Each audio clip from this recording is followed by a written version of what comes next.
Hello বন্ধুরা, কি অবস্থা সবার? অনেকদিন পর ভিডিওতে। চলেন মেইন ভিডিওতে।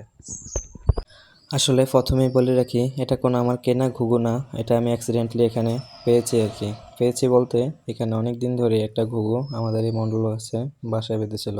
এটা আমাদের ঠিক বাসার পেছনেই এই মণ্ডল গাছের এই জায়গাটা বাসা বেঁধেছিল। দেন এখানে আমি বাচ্চা ফুটার পরে অনেক দিন ধরেই দেখতেছি আর কি। বাচ্চাটা হালকা বড় হওয়ার পর একটা বিড়াল এখানে গাছে উঠা এটাকে ডিস্টার্ব করতেছিল খাওয়ার জন্য আর কি। দেন এখানে একদিন আমি দেখি এই জায়গাটায় বাচ্চাটা পড়েছিল।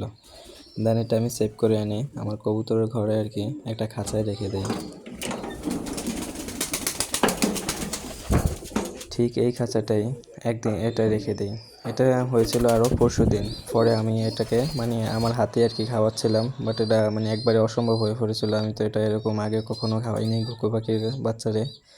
দেন এটা আমি এখানে ওদের মা বাবা আর কি ওই ইয়া দিয়ে এটার কাছে আর কি আসছিল, যে এইদিকে আমি বাচ্চাটা সহকারে খাঁচা রেখে দিয়েছিলাম। দেন এখানে আর কি বাবা মা আর কি আসছে, পরে আমি এগুলা ধরছি। ধরার পর এখন আমি এগুলা এভাবে এখানে সেট আপ করছি।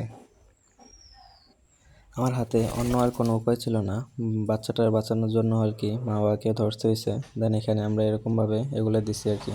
এখানে একটা লাঠি বেঁধে দিচ্ছি, আপনারা দেখতে পাচ্ছেন মাঝখান দিয়ে। অ্যান্ড ওখানে কিছু খাবার দিছিলাম আর কি, কবুতরের খাবার দিছিলাম, বাট এটা পরে গম খায় নাই।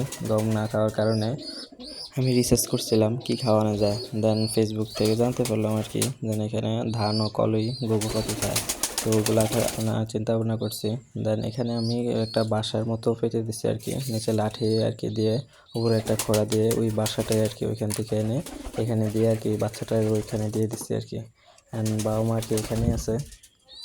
তো আমার সেট আপটা কেমন লাগলো আর কি, আর যদি কোনো ভুলবশত কোনো কিছু হয়ে থাকে তাহলে আর কি ভিডিওতে জানাবেন কীভাবে এগুলো টেক কেয়ার করতে হয় আর কি।